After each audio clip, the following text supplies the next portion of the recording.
Welcome to The Lock Shop with Nielsen and Hustler, powered by Coolbet Canada.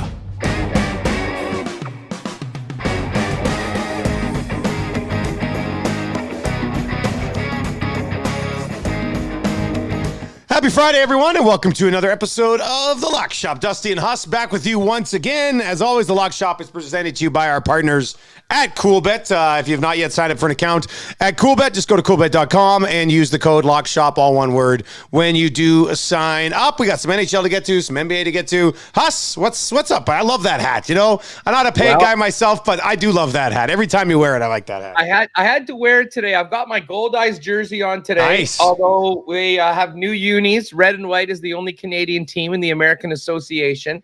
Crazy day here. And actually the entire week. I mean, the week's been nuts on Winnipeg Sports Talk with Barry Trotz coming available. Everyone, I've never seen a hornier a fan base for a 59-year-old in my life. So we've talked a lot about that. But tonight, we don't have the Jets, but man, it's a busy night. You got the Winnipeg Ice looking to move on to take on the Edmonton Oil Kings in Game 5 of their series down at the U. Downtown, the Manitoba Moose, Game 4 of the Calder Cup playoffs, and elsewhere downtown, it's the Gold Eyes home opener. So, wow, lots going on. Going too. Exactly, yeah. So very, very busy day. Perfect day to rock the peg hat. That's nice. Here in Edmonton, we're getting ready for a Game 7, buddy. Game 7, Oilers, and actually, you're right. You got plus 400 on the Oil in 7. Isn't that what you said? That is exactly. If you go back to our special Monday pre-playoff edition, I had a few picks in there. One of them stunk, the Wild, and we talked about the Wild. Man, what a disappointment for that team. But yeah, I took Oilers in 7 at plus 400. So it's developing nicely.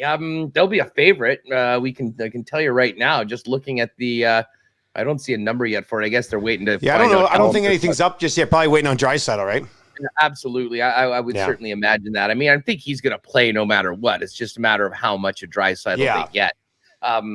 But yeah, I mean, it's going to be great. And as I said, I mean, speaking of getting horny for things, I get horny for Game 7s. And earlier in the week, the way things were shaking out, when we talked we were all fired up about the Minnesota St. Louis getting to 2-2, the Tampa Toronto getting to 2-2, and cashing that parlay we did in the preview.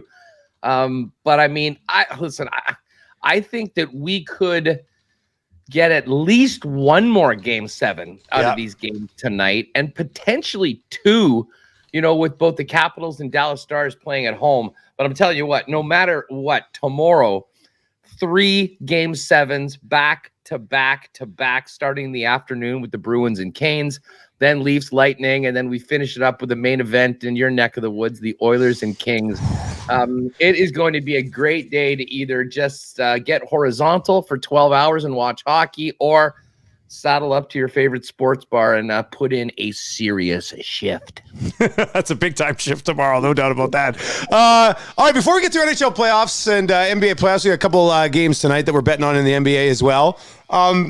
So one thing that's been popping up a lot, obviously, since things opened up in Ontario for sports betting, and you're seeing it plastered all over these broadcasts, bunch of different, and obviously we have our relationship with Coolbet. We've been doing this for 2 years. Coolbet's on Winnipeg Sports Talk as well, and on Two Guys and a Goalie with me, and on the Fantasy Football Extravaganza, and we've had a great relationship with Coolbet, so we understand why these companies are trying to get out there, right? It just, having guys like us talk about it, it helps them for sure. You watch a game now, and I mean, there's probably 3 or 4 different companies on every game. I think it might even be broken down into periods. And for somebody who doesn't bet on sports, I could see how that would get a little annoying. I mean, for me, it's no different to me than seeing an ad for Coke and then seeing an ad for Pepsi. You know what I mean? Like, so do you see where people are coming from here, or what's your take on this? Yeah. Well, listen, I mean, I do. I mean, bottom line is it's 2022 and people will complain about anything. So that's fair enough. First and foremost, I mean, essentially this, like, it would be one thing if you're buying a ticket or if it's pay-per-view and you're going there, but listen, these companies got to pay the bills. And I've been telling anyone that'll listen for the last couple of years that sports betting is going to be fantasy football, or fantasy sports already was a big part of the engine. But when it came down to it, the engine that is making many people earn their livings in sports broadcasting and putting these shows on the air for people to consume essentially for nothing is this. Listen, I don't have a problem with it. Sometimes it gets a little bit monotonous, or if you see 5 different companies battling for the same person, I mean, I guess competition's good. The winners for it, of course, are the broadcasters who've been bleeding money for a long time. I mean, like, listen, I got no skin in the game anymore being independent. Of course, was a TSN for a long time. But I mean, I realized the amount, the cost of the rights is so significant. And kills you. There's a big reason why, stations like ours got shut down because, they couldn't make it work. Now they could have. That's a whole nother, don't get me going on that. However, their loss, our gain with what we're doing right now. But I mean, you do have to pay the bills, and there is so much money coming in as these companies jockey and battle to try to get a piece of the market. I just think about it as advertising. I mean, when I see it, like, if Home Depot or Walmart did a big thing. I mean, all these banks have these cheesy commercials where they're bringing a little kid out onto the ice and stuff. I mean, that doesn't turn me along, but I deal with it. I mean, to me, it's just sort of part of the game right now. And bottom line is they're ponying up with some big bucks. Everyone's got bills to pay, and the companies are more than happy to take it. It'll be interesting to see how long this goes. I mean, yeah, that was what I was wondering. Yeah. Well, think of when the fantasy football explosion happened. And I mean, we'd be watching NFL, and I mean, you would not go 5 or 10 minutes without a DraftKings or a FanDuel reference. And both companies battling for that market were spending so much money we were inundated with. Well, that didn't last forever. And I think we'll see some players establish themselves in the market and others will be unsuccessful. So I don't think it'll be like this forever. However, betting content, talking about odds in between periods, that is here to stay, folks. And if you don't like it, your best bet is to maybe turn on the radio or something like that. Where there will eventually be betting ads and betting segments on the radio too. I try my damnedest. I try my damnedest to make that happen as well. I mean, to me, it's just one of those things that it's new, and you're gonna have to get used to it because it's not going anywhere. You are right though. I mean, a bunch of companies are gonna pump a bunch of money into it, and a few of them it's not gonna work for, and they're gonna have to dial it back and just accept going a little bit smaller. And then there's a few companies that it's going to hit for big, and you're going to see them for the next 20 years on TSN and Sportsnet. That's just how it is for anything. Yeah. And listen, I mean, I won't pick out any. Of course, we've got a great relationship with CoolBet, and they are, they have been so transparent. I mean, the way they've done business, I mean, they're great partners for us, and these are the people that we want to continue to work with. And you've seen other established players that are doing what they're doing. And then, to be honest, I mean, I see a whole bunch of books that are advertising right now that I've never heard of that seem, sort of iffy. So we'll see whether Come On is still around in a week. A lot of these things, I think they're taking a gamble themselves, trying to get into the market. And if it doesn't happen, the money won't be there anymore. And, that market share will be taken up by some of the others. So, yeah, for sure, it's a battleground right now for a number of, it's a new market in Canada right now. Yeah. I think everyone should have expected that. But I get it's probably a little bit much for people that don't care about it at all. But as someone that loves to bet, I mean, I don't mind when Cabby comes on with our buddy Andy McNeil and drops some interesting stats about comeback records of teams that are down in between periods and what the live odds are in. Listen, I'd be looking for that anyway. So I appreciate that sort of content. Yeah, that's the type of stuff that hits home with everybody who's already betting anyway, right? And that's the stuff, the content. That's why we do what we do. I mean, yeah, we're sponsored by CoolBet, but we're bringing content to you, which I think is a lot different than just a celebrity on TV being like, "Hey, sign up today," and everybody's betting, even though you know that half of these guys don't even have an account. So it's different. And listen, part of the reason, and we should thank everyone that follows us and has been so supportive of the Lock Shop and jumped on CoolBet. I mean, part of the reason why we've had such a great relationship with is that, I mean, to be honest, not to Barry Horowitz ourselves here, but I mean, we've moved the needle for them. I mean, we've got a lot of people that, are into this. They've been followers of ours beforehand. They've taken advantage of some of the opportunities that we've had, like with the bonuses with CoolBet, and they've stayed there and stuck around. So, I mean, Edmonton and Winnipeg are two of the biggest markets, maybe the biggest markets outside of Ontario now, with all the focus for a spot like that. And it makes sense. The others, I mean, whether, getting a familiar face like a Natasha Stanishevsky or Dan O'Toole to do television commercial works, maybe, I guess we'll see going forward. But I really do think that this sort of content, people that, have fun, somewhat know what they're talking about, getting into the games and the decisions that regular bettors or prospective bettors are making is what makes a difference. It certainly has for our relationships right now. And it will be fascinating to see who thrives in this new market and who doesn't. But we're on a good team right now, and I'm happy that we're there.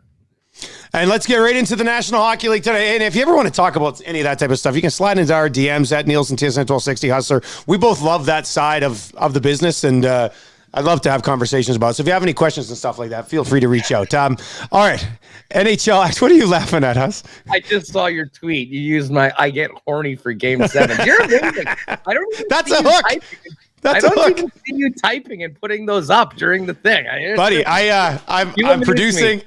I'm teasing. I'm trying to do picks. It's I'm not used to this now. I mean, I've been doing this type of shit for 2 years, right? So I'm this close to being like, can I do a bunch of podcasts at the same time to save myself time? So I'm gonna be talking with you, then I'm gonna mute it. I'm gonna turn and do the oil stream with Gazzola over here, and then come back. We'll see what we can do there. Okay, we got 6 different plays tonight, couple of different parlays if you want to go there. But I think. 2 of my plays for sure. All 3 of your plays are definitely something that you could just run solo on. The Calgary Dallas under 6.5. I adjusted it just to bring up the parlay a bit. But Huss, what are you going to tonight in the NHL? Well, you know what? I'm going to start off with the Rangers. Rangers money line -119 in Pittsburgh. Pitt can finish off the Rangers, but of course the status of Sidney Crosby in doubt, and that's a real shame. I almost feel bad taking advantage of that. But that being said, I expected this to be a long series. Was surprised when, the way Shesterkin's played and the way Pittsburgh got up right now. But in the aftermath of the Trouba hit on Crosby, I really do think that this has been sort of the break that the Rangers have needed. Because up until that, to be honest, as good as McDavid's been and Matthews, I think Sidney Crosby had been the best player in the playoffs so far. And he'd been incredible, man. He'd been absolutely incredible. This was a huge loss. So listen, if he's not able to play, and even if he's not 100%, it's such a big loss for the Pittsburgh Penguins, who rely on him so much, especially with their goaltending situation right now. I think the Rangers get it done tonight. And to be honest, if you go and check these series bets as well, I do like the Rangers +200 right now to win. Obviously, if they win this game tonight, you'll be looking at them probably -140, -145 at home in that next game. So, listen, I like the Rangers tonight, so I'm also going to take them at +200 to win the series. And listen, I love this Calgary puck line bet. Now, to be honest, I've been hot on Calgary since the start. I've been burned on this bet a couple times with how low scoring this series has been. But I really do believe that right now Calgary has Dallas bent over and on the brink of getting thrown out the club that is the playoffs. So, listen, if they get up, I think Dallas is going to really have to take some chances that they haven't done before. I think that'll play into the Calgary Flames' hands, and I think they can win this one by multiple goals tonight. So, to finally jump on a nice juicy plus number at +165, all over that for Calgary tonight. If you do want to take the money line, they're -161, which isn't bad. But as I said, if they've got that lead, anything other than overtime, Dallas will be pulling the goaltender. You got a high probability of an empty netter. So I do like it on the road to finish off to cover the puck line number. Those are the 2 picks I like the most. And then the Washington-Florida series is interesting. This game is going to be back in Washington. Florida with that huge comeback. Well, it really comebacks in the last 2 games. Tying up the game to avoid going down 3-1 and winning in overtime, and then coming back from a 3-goal deficit yesterday. I think Washington plays a little bit more of a quiet, patient game, trying to keep this game close. That's why I'm looking at this plus number on the under 6.5. The under in this series has, as far as if it's 6.5, it would have been over in the last game, under, over, under. So 3 out of the last 5 games have been under 6.5 between these teams. And I do think that Washington is just going to try and stay in this one.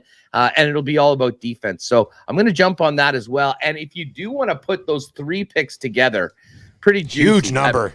905. So a 9-1 parlay. I'm going to bet these ones individually. My bigger bets will be on the Rangers and Calgary, but I'm going to have some fun with this under and put a little sprinkle on these 3 together to hopefully run the table, much like I did last Friday when we didn't have a show, but I tweeted out those picks. I'm right now, dude, I'm on a day on, day off. Like I kind of have a It's been like more than a week now. A little slow. Yeah, well, and not yesterday, but the day before, ran the table as well. Perfect on the picks, had a 3-game parlay, and bet the Flames live bet plus 178, and then hit them again at plus 220. So the cool bet account's looking good right now. I quieted down yesterday.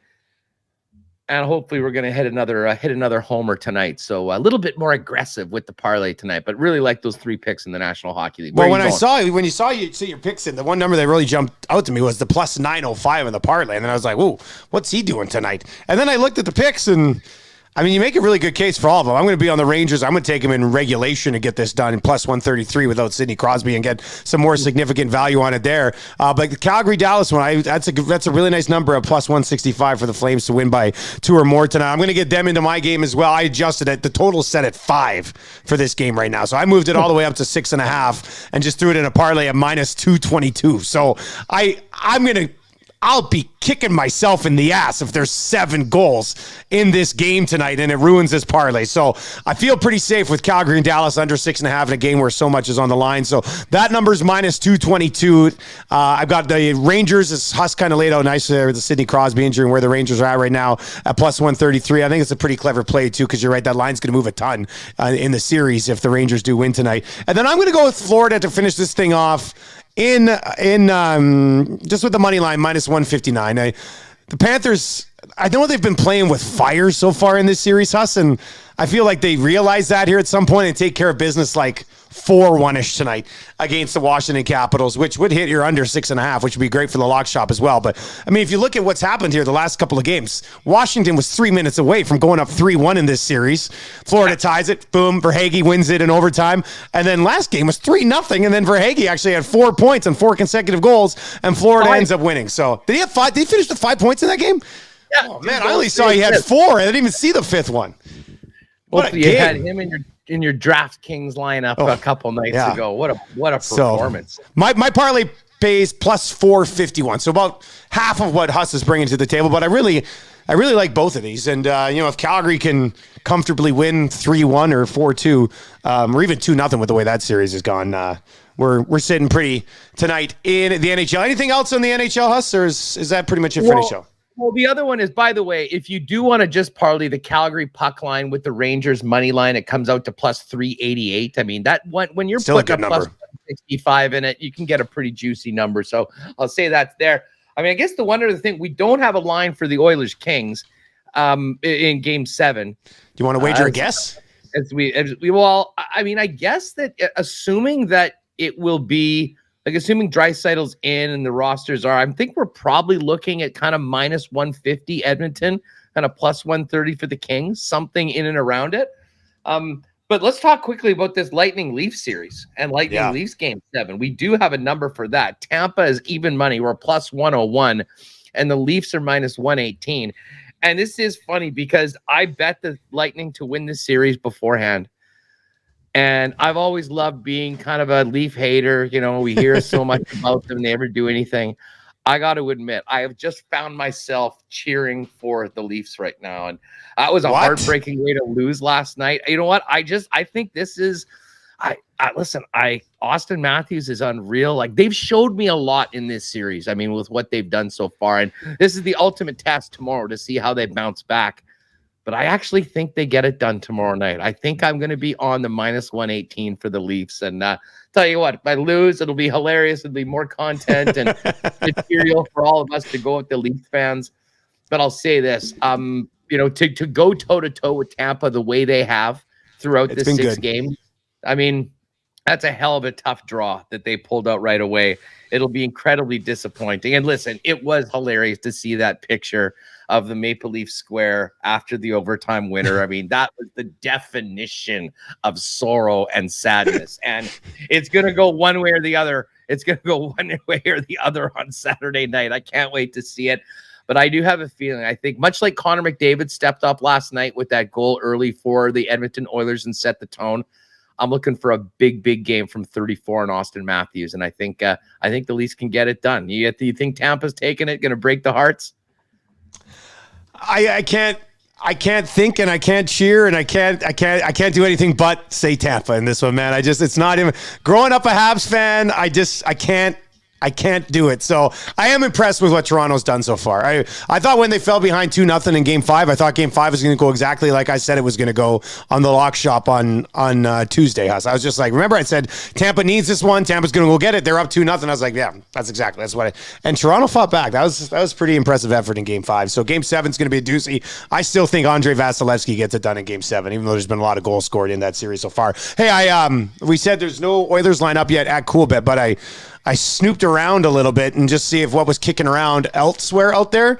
And I'm looking at the lines open at 6 different books, Huss, right now. And it looks like the consensus is Oilers minus 220 in Game 7.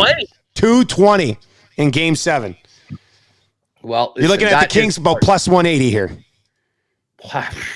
Well, listen, the value's on the Kings. The value is absolutely on the Kings right here. I mean, that is a number that is tough to swallow. I mean, as I said, I don't really need to make that bet because I basically have it at 4-1 now that it's at this moment. But still a little surprising to see it that high, man.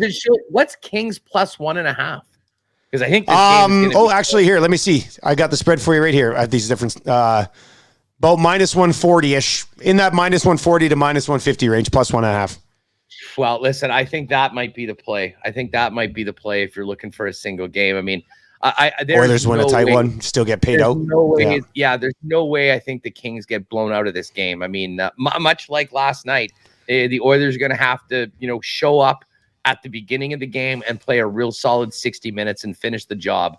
I've been impressed with the Kings. I mean, Remus on my show on Winnipeg Sports Talk has been talking about the Kings, and he said, I don't know why everyone's writing this team off. They've got great, think of what Danault did last year in the playoffs. And listen, they've got some good goaltending from Quick. But listen, I just hope, who knows? We'll see what the lines are if the coaching staff of the Oilers take advice from all of your texters that think it's a good idea to just let Nurse marinate.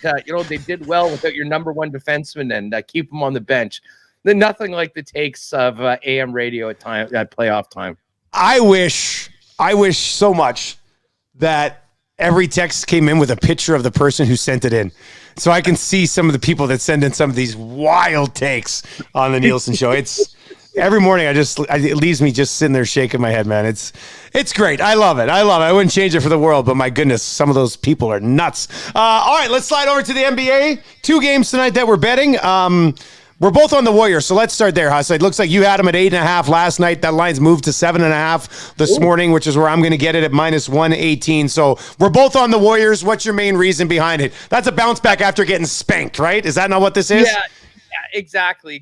I mean, Klay Thompson had a terrible shooting game. I just think now they're ready to go and ready to make this, ready to put this one out. Not to mention Ja Morant's status right now. I mean, unlikely for the rest of the series, and that is devastating for the Memphis Grizzlies.